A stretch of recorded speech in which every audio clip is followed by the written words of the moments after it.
Hey, everybody, this is your host, Stuart Cranes, and welcome back to your Inside Track to Success. Got another great episode for you today, but before we dive on in, wanted to remind you to hit subscribe, leave a comment below. Would love to hear what your biggest takeaways are from today's show. And also, please share this out to the people in your network, in your life, so that they can continue to learn and grow and up level their lives as well. That's exactly why we do what we do here on the Your Inside Track to Success show, so that you can live your best possible life, in an episode format here. And it is free, guys. So help us out. It'll also help out the people in your world as well. So today's guest, guys, is somebody that I have had on the show before, and her episode was so well received. I knew I had to have her back. Yes, she is my wife, but she is also an absolutely phenomenal coach. She is a women's empowerment coach. However, she is somebody that has years and years of experience leading transformational journeys under her belt. Had to have her on again. Would like to welcome my wife, Jennifer Johnson. Welcome back. Hello, thank you. Thank you so much for having me back again. Thank you again for being here. And I know on our last episode, we spoke a lot about being permission to be our biggest, boldest, wildest, most authentic selves. And I'm just curious, in the couple of months it's been since that episode debuted, have your thoughts on being unapologetically ourselves shifted at all? Anything you would like to add in terms of what people can do for themselves in order to be their boldest selves in their lives? I would say, yes, they have shifted, but in the direction of I double down on what I said before. Just I'm in an interesting journey in my life right now where I am discovering parts of me that at 44 years old I didn't know they were there, and I'm discovering desires and dreams and challenges and new things that come up, and it's like new things that it's like they're holding me back, some just challenges or obstacles, or I like to call them speed bumps that are coming up for me. And so doubling down on being authentically myself, genuinely myself, unapologetically myself, and in doing so, being the invitation for others to do the same. Yeah, and thank you for sharing that. And you actually hit on something that I think is worth discussing more, is that you are in this journey of learning more, growing in your own way, on your own journey, and realizing you have goals and you have dreams, and you are 44, like you said. And so for a lot of people, that's a limiting factor. Like, I am too old to dream, or I have X circumstance and therefore I can't have whatever the thing may be. And so, in your coaching and your own experience, how would you encourage people to go for their goals despite whatever circumstances that they find themselves blessed to be dealing with? Yeah, I think that age is a big thing. I mean, age is definitely a big thing for me in achieving a lot of my goals, and feeling this need just to create something sustainable, and, having the 401k and having the vacation time and having the good benefits and having all of those things so that I was also able to provide for my family. And it's interesting that those are the ways that we tell ourselves that we're able to provide for our family, but there's so many other ways that we're able to provide for our family too. I remember when I first started thinking about going back to school to get my degree, I was having a conversation with a good friend of mine. And I said, by the time I finish my degree, I'm going to be 50 years old.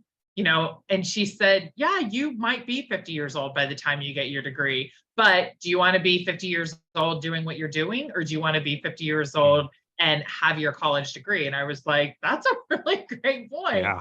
And so really just keeping that in mind, like, yes, time is going to go by. And some of these goals I have are several years out. And yes, I may be knocking on 50's doorstep before some of them become a reality for me. And I'm going to be there anyways. So do I want to be 50 years old saying, I wish I would have? Or do I want to be 50 years old saying, I'm so glad I did this because now I'm living the life of my dreams? Now what's next? What do I get to achieve before I'm 55 or before I'm 60? Yeah. Yeah. And maybe even just another interpretation for the listeners, like you could say you're 50 years hot or you're 50 years young. Like Yeah. age is only a number at the end of the Mhm. day. Like, yes, things come with getting older. Yes, things come with the other circumstances that we're blessed to deal with. But I have always held the belief that likening life to a game, our circumstances are just the set of rules that we are personally blessed to play the game of life by. And Mhm. so we might as well be playing to win. I'm curious Absolutely. and I'm curious what your thoughts are on that and if you've seen any success in, supporting your clients going beyond their circumstances that may have been holding them back. I think the most obvious thing is I'm the example of overcoming my circumstances. And so, my clients now, they come to me because they know I've been down a certain path.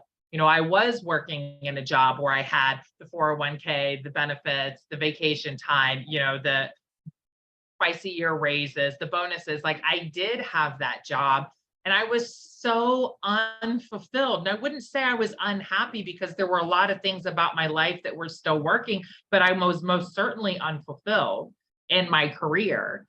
And, at the time I was a single mom and I was living in this tiny little, garden apartment. And it was a risk to choose to go back to school. It was a risk to choose to leave that job and take on my own coaching business. All of this was a risk. It's a risk even now to step into, another aspect with, learning to become a transformational trainer. Like everything I'm stepping into is a huge risk. And underneath it, there are a huge amount of not huge amount of circumstances, but there are definitely circumstances and I'm overcoming them. And so people are watching me do that just as I'm watching other people do that, right? We talked about this on the last episode I was on. It's like when we choose to step into something, we give people permission to do the same thing. I think about how many single moms I know just in my circle who I've watched go back to school and choose to follow a career path that they've always wanted to, in spite being a single parent, despite doing it by themselves. So if I do nothing else in my life, that's the fulfillment that I want to create in my life. Yeah. No, and that's beautiful. And thank you for sharing. And I actually do want to focus in a little bit on the question of fulfillment. So many of us feel stuck in our lives. Like maybe we actually do have everything we thought we wanted, or maybe on the other hand, things are as good as we think they can get, but something's missing. It feels empty, feels hollow, or there's just this sense of there's more out there available for me or my family, whatever their personal situation may be. How do you coach people into finding fulfillment? Is it something that you find or is it something that in your experience is created? Yes. I think it's a little bit of both because I'm clear that I found the thing that fulfills me. I was volunteer coaching for a local for-profit organization here in Columbus. And I realized like, I love doing this and my job is getting in my way, but again, I was volunteer coaching. And so this fulfilled me. I loved pouring into people. I loved watching them expand and grow and run wildly after the dreams that they've always had. And the thing that was paying my bills, the thing that was my future, was very much so getting in my way. And so I'm clear that, like, I found this thing, but now I found it and it's something for me to nurture. I get to fan the flames and I get to make it bigger and let it expand and let it grow. So I think that now it's to, and repeat the question if I'm not answering it the way you had intended, but I'm in a space now where I am fueling it and watching it grow. And so when it comes to my clients, I say, oftentimes you have to take money out of the equation. Oftentimes we have to take our families out of the equation, which is so challenging. And if it wasn't for anything in our life, like if it wasn't for a paycheck, if it wasn't for our children, if it wasn't for the mortgage, if it wasn't for the things that do exist, what would you really be doing? Because usually we pull all of those reasons why we have to stay where we are out. When we clear that out, what we really love, what we really want is sitting there. And so clearing away the responsibilities, of course, we still get to be responsible, but we don't get to let the responsibilities hold us back, and we don't get to let them hold us small. And so clearing those things away, and then where does that fire in your belly come from? What really sets your heart on fire? What really gets you excited? What would make you jump out of bed every morning instead of hitting the snooze button 5 times? That's the place where we get to go. And I don't pretend that it's as easy as that, because I think that we often spend a lot of time in those places because, again, they're responsibilities and they're real. And our children and our families and our homes, and the mortgages and all of that stuff, it's very real. And we can have both. We can have the thing that sets our heart on fire, and we can be responsible with the commitments that we already have. Yeah. And I love that. I'm like, our children are responsibilities. Of course, those oftentimes our kids set our heart on fire as well. And it's okay if we have something that's separate. It's okay if it's our families and this thing that really fills me up, and this thing that sets my heart on fire, and this thing that causes the knots in my stomach, the excitement, the butterflies. Yeah, and I love that. And I think that's something I hear a lot in podcasts, see on YouTube, see on Instagram, TikTok, pretty much anywhere we're consuming motivational, inspirational, kind of the stuff to get us going each and every day. A lot of it is very hard in nature. Like, it has a very hard edge to it. The grind culture, so to speak, Mhm. that I think serves a purpose, but also can be a little bit much. But a lot of the grind culture is about this like hyper focus on responsibility, and this hyper focus on, you know, succeed at all costs, wake up at 3 a.m., go to bed, the next day at midnight, sleep 3 hours, start an LLC by the time it's 6 a.m., stuff like that. I'm exaggerating, obviously, but in what you were saying in responsibility being, I think, both a motivating factor, but also not allowing yourself to be totally bogged down and not dream. I Mhm. was wondering if you could speak into that a bit more. I think that the whole idea of like not how we don't allow ourselves to dream is just in what you said. It's the culture, it's the go, go, go, do, work harder. What I know we kind of jokingly say this, but gosh, I'm having a hard time. You're like, quitters never. What do you always say to me? Winners never quit, quitters never win, trample the weak, hurdle the dead. I will sleep when I'm dead. Like the whole Yeah. whole thing. I mean, we joke a lot about it. Like, we tease each other a lot. And we say that to one another, but that's just the reality. Is if you really want it, you'll do anything. You'll sacrifice anything. Everything's all about sacrifice. What if it wasn't about sacrifice? What if you weren't concerned about what you're sacrificing? What if that's not where your focus was? And what if your focus was on what you're generating, what you're dreaming up? What if that little itty bitty spark that's just this, huh, wouldn't that be really neat? Mm, And then you let it get bigger, and then you let it get bigger, and then you let it get bigger, and then you put more focus on it, and then you put more focus on it, and it expands and it expands. Where what's the saying? Our energy, our focus goes where our energy flows, our energy flows where our focus goes. I'm saying it backwards, but there's a truth to it. Is whatever we're giving energy to is going to grow. And so, are we giving energy to all of the things that we're sacrificing to have what we want? Or are we giving energy to what we want and letting it become bigger and bigger and bigger? And I yeah. think that that's how we do ourselves a disservice with this go, go, go, do culture that is, it's the American way, like work harder and you can have anything you want. I would love to see a space where we were like, sit with your vision, dream it up, focus on it, and let it expand. I would love Y- to see a world where that was our reality. Yeah. And to your point, I think the United States is still one of the only countries out there that doesn't have, universal parental leave, for example.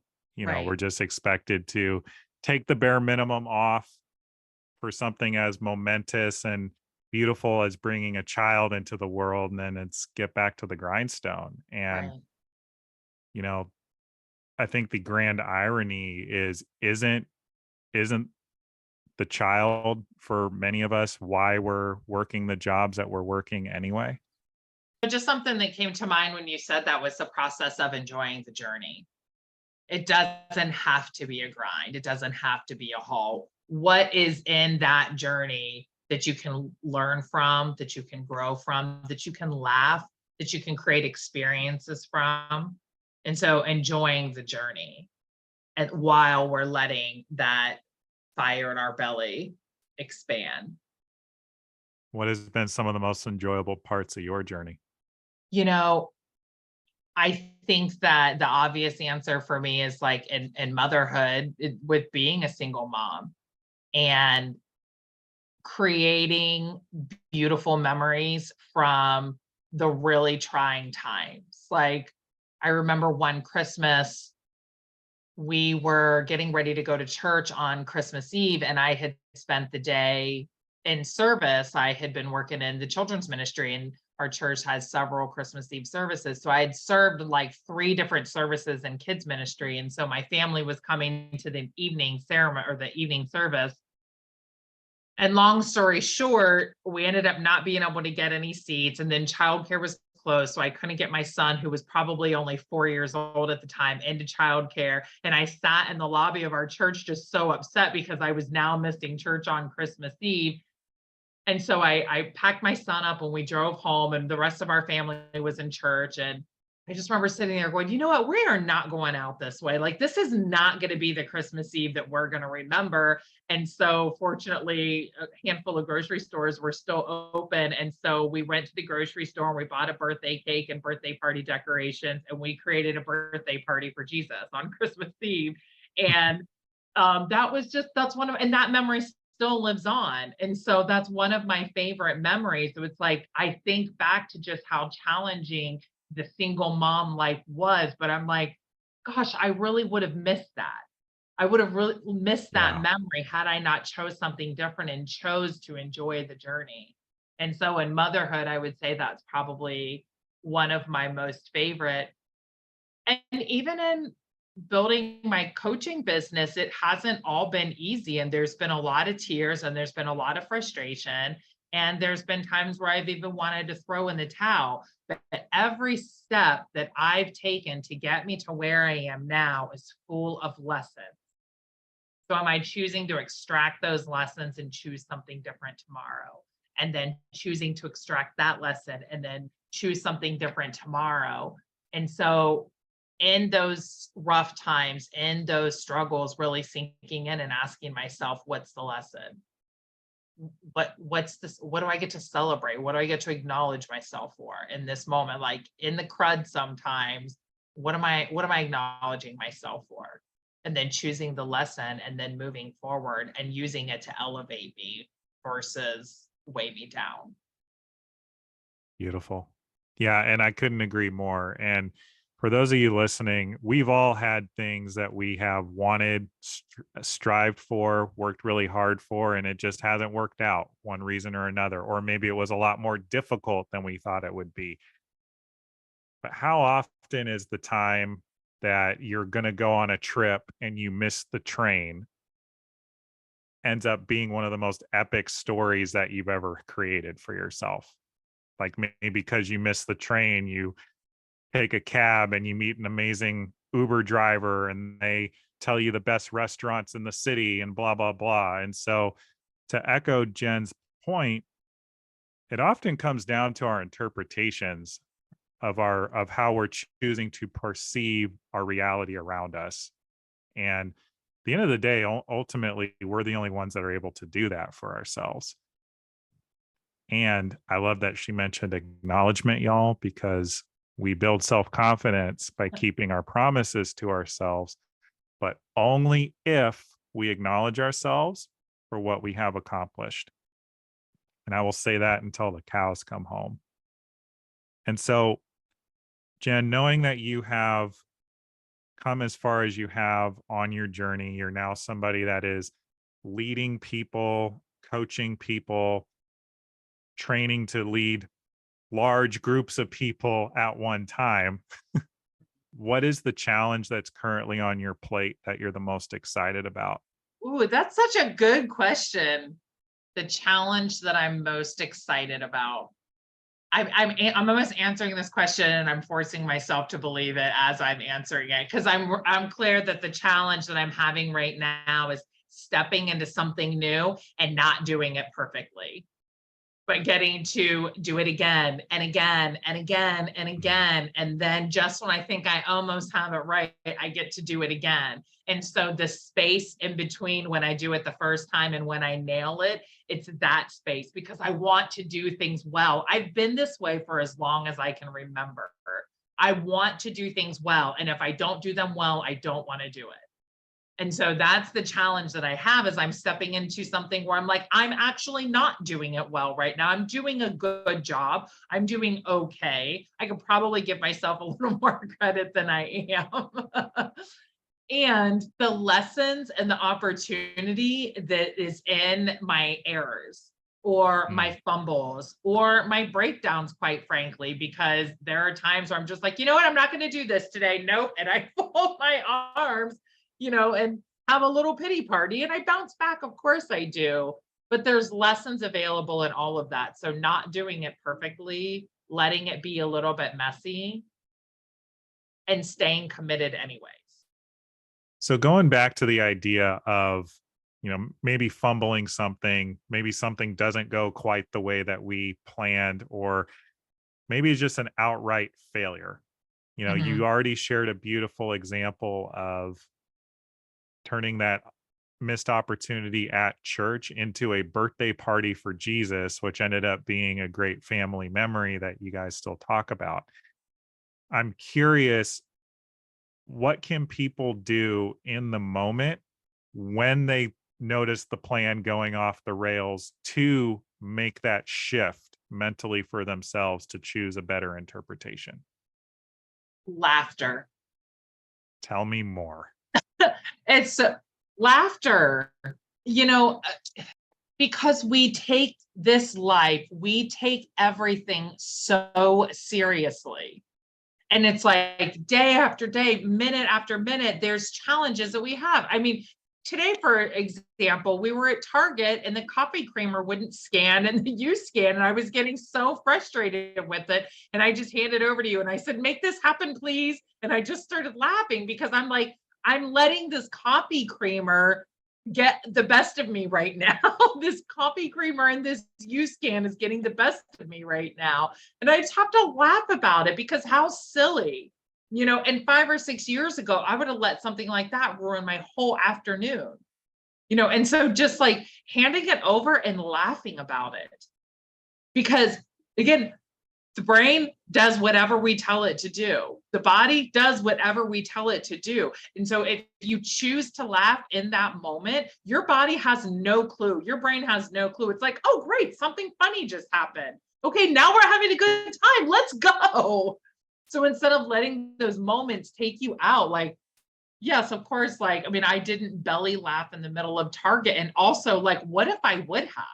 What if I would have just chosen a belly laugh in the middle of Target? Because I'm pretty sure that would have impacted more people than just myself. Now, but what I did do is I chose just to laugh it off and choose something different. I'm like, here's the reality. Coffee mate's getting the best of me. You scan is getting the best of me. Husband, take care of this. And I just choose something different. Laughter is our best friend. Laughter is the antidote, for our anger, for our frustration, for our grief, for our sadness. Laughter is literally the all-time reset when we choose it. Yeah, beautifully said. And y'all, this comes particularly in handy when we're parenting, because how often is it easy to just fly off the handle at our kids when they still haven't taken a shower after you've asked them 19 times and they won't get off a fortnight?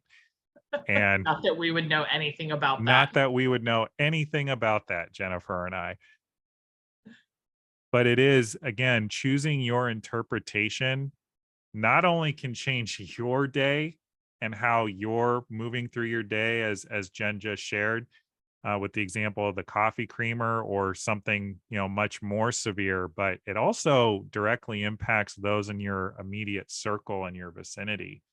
So, like, thinking about how are the ways we're reacting to adversity showing up in our workplaces, in our goals, in our dreams, especially for anybody that is subordinate to us in any way, if we have employees or colleagues that report to us, or even our children or our spouses. Mhm. How we choose to move through adversity makes a big difference in our everyday lives. Absolutely. And I'm watching that with, our 9-year-old right now, and just the level of frustration that he can get while he's playing a video game, or when he's losing, at basketball, or at one of his soccer games, or playing Marco Polo with his friends. And he can get so worked up, and teaching him just not to take things so seriously, and to laugh and to have fun. And I also am clear that there are circumstances where this isn't the antidote, this isn't the Sure. answer. And so I Of don't want to course. diminish anybody who's maybe listening who's facing some real life circumstances. Just to be clear about that. Yeah, I mean, I think about that with him all the time, or how he might say something so absurd or so ridiculous, or he's so frustrated or angry with me, and just his reaction, just like, I just start laughing, and it instantly breaks that tension, and it instantly creates something different. What do you feel like is the key for that, when inevitably there are the times when, you've just hit your boiling point, and keeping it cool? I think the big thing for me is just like pausing and breathing, Mm, because when we're in that fight frame of mind, there's nothing good that's going to come of that. So just taking a step back and breathing and pausing, taking a step back first and pausing and taking that breath and choosing something different in the moment. There's a trainer that I've been in the room with several times, and she's absolutely magnificent. And she'll say, right here, right now is the only time and place something new and different can occur. And so, like, noticing when I'm constantly at odds with my 9-year-old over his Xbox, or taking a shower, because for some reason in his 9-year-old brain, he thinks taking a shower is punishment. And I'm like, I can consistently be at odds with him about this if I choose to, or in this moment, I can choose something different. It's this moment right now where I have the opportunity to create something different with, and that relationship with that boss who really pushes your buttons, who is a micromanager, you know, I I can let them back me up. I can let them make me angry. I can let them, have me sitting in a corner munching on peanut M&Ms with a tissue. Not that I've ever known that before. Or I can choose a different interpretation. I can choose an empowering interpretation. In our marriages, I can continue this fight right now and I can take it all the way until bedtime and we can continue to yell and scream at one another, or right here, right now, in this moment, I can choose something different. And so stop, pause, breathe, and choose something different. And Yeah. then you do it again, and then you do it again, and then you do it again, and then it's the habit. I had a friend of mine tell me the other day that when the event happens, my reaction and then how quickly I bounce back, she said, it's been shocking to me how that timeline has shrunk. And it's repeatedly choosing it over and over again, choosing something different today, and then in an hour, and then in 5 hours, and then tomorrow, choosing something different. Yeah. Beautifully said. And for those of you listening to this, it's not if you're going to stumble, it's not if you're going to fall, it's not Right. if you're going to fail, it's how quickly can you get back up. Right. And you think of the saying, I know it was kind of beaten to death during the Dark Knight trilogy, with Christian Bale starring as Batman, but they say you fall down, you learn to fall down so you can pick yourself back up. And the speed and quickness and efficiency to which we are able to do that and get back in the game in our relationships towards our goals, so on and so forth, whatever the thing may be, is often a direct reflection of how many times we've had to do it. So what I'm getting at for you listening folks is, don't avoid, the drama, don't avoid, the negativity, because it is part of life. It's there to help you grow, and it's feedback. Dare we say avoid the mistakes, the messiness? Correct. Yeah, and our egos, folks, want to avoid the mistakes because we want to look good, we want to feel good. We also just genuinely want to avoid discomfort because our egos associate the discomfort with a lack of survival or danger, or something bad just generally is going to happen to me. But through the chaos is the bright tomorrow on the other side. And so I know that that's a bit of me just kind of getting on my soapbox for y'all for a second there. But, with two life coaches here on this podcast episode, we've just seen it enough times with the people that we've coached just to know that this is true. And honestly, if you read any self help book, if you listen to any other podcast, they will all tell you the same thing. It's just worded differently so that it resonates and lands in new and exciting ways with different examples.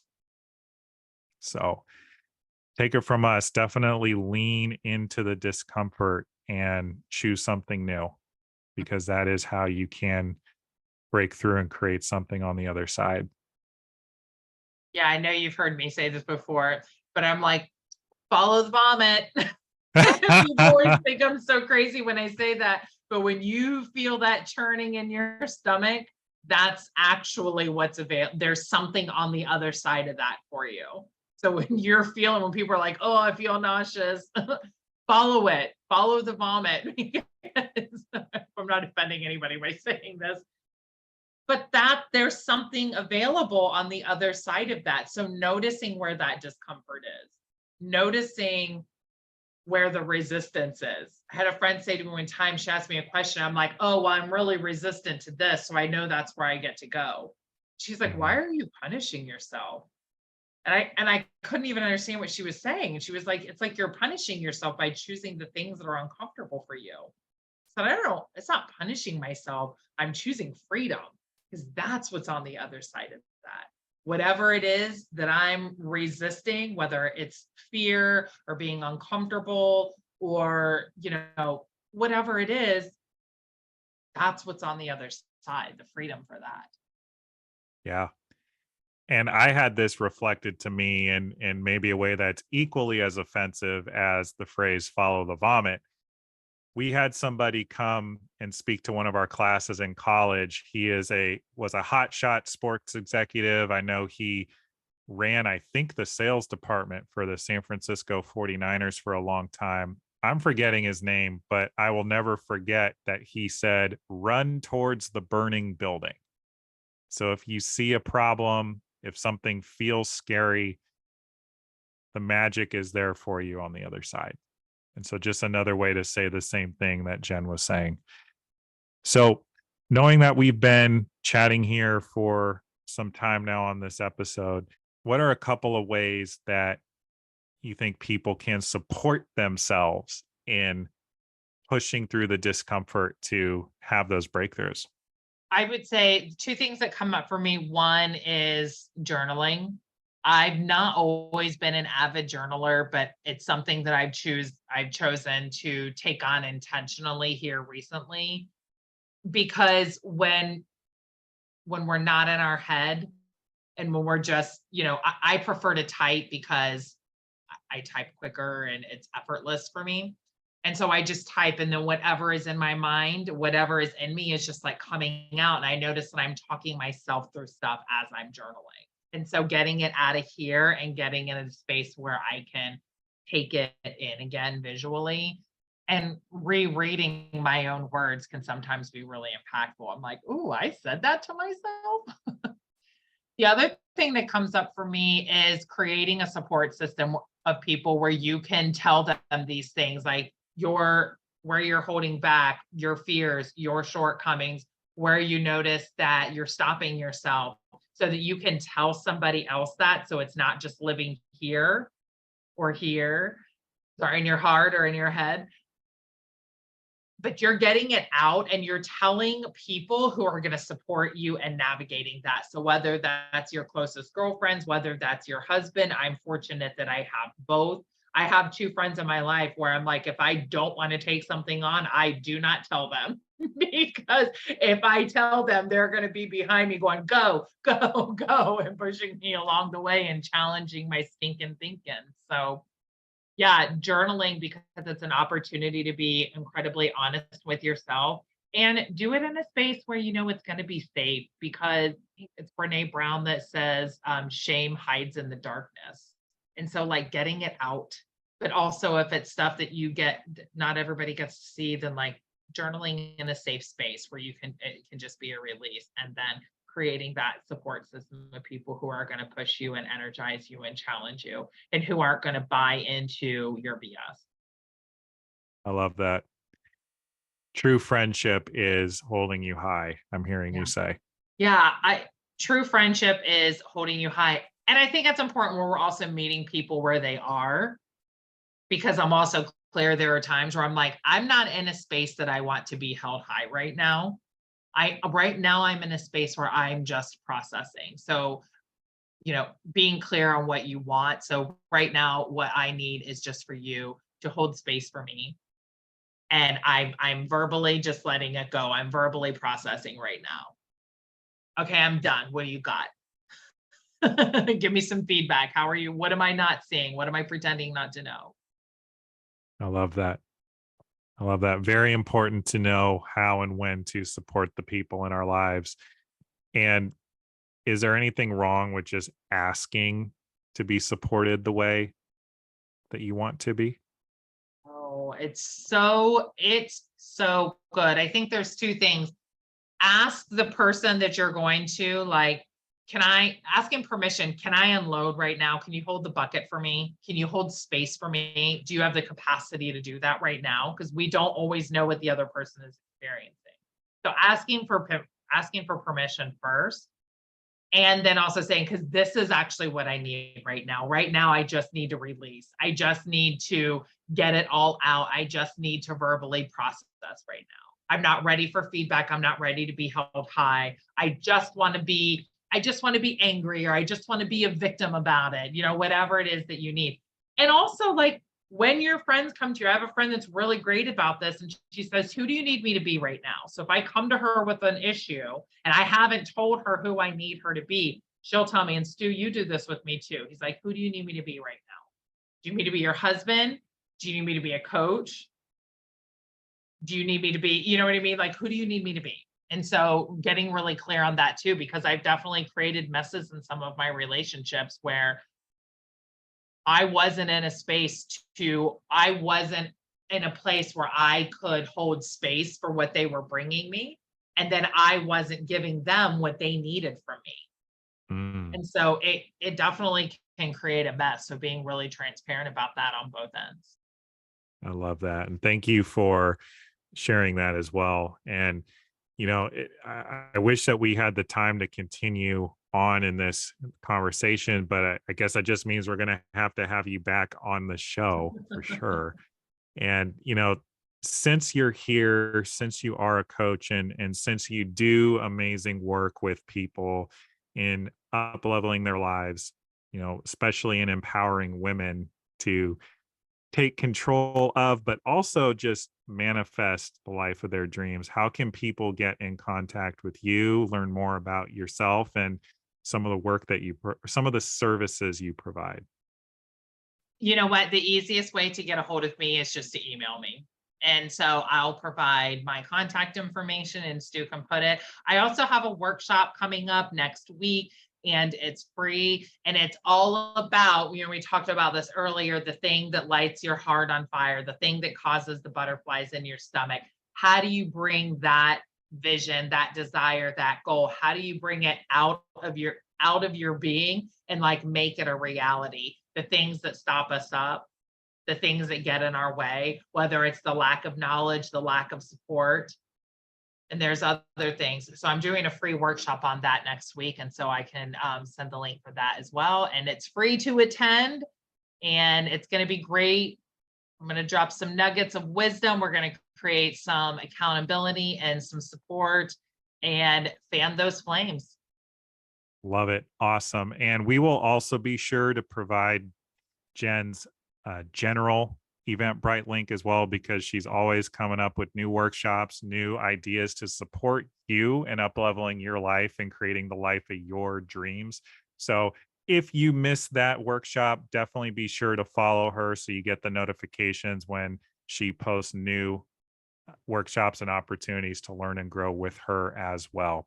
But before we log off, please be sure to comment below on what the greatest takeaways were for you for this episode. And also, again, guys, share with a friend. This show can only grow as much as you support us. And we are giving you our absolute best so that you can create the life of your dreams.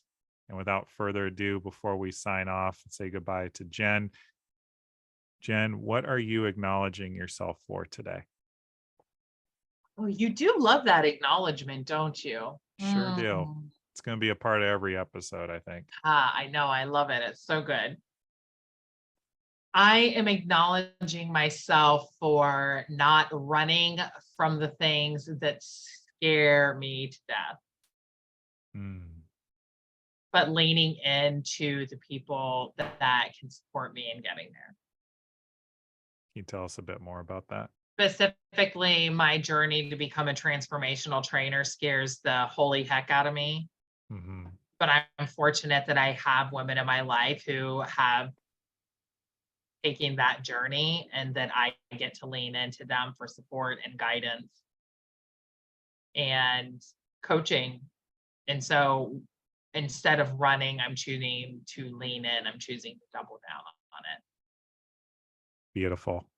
Thank you for sharing that. And folks, if you are feeling resistance towards your own goals, towards your own dreams, towards your desires, reach out for coaching, either myself or Jennifer. We are there to support you. It's what we do. But as Jen said in her acknowledgement to herself, like just double down because that is where the magic lies, is on the other side of the resistance.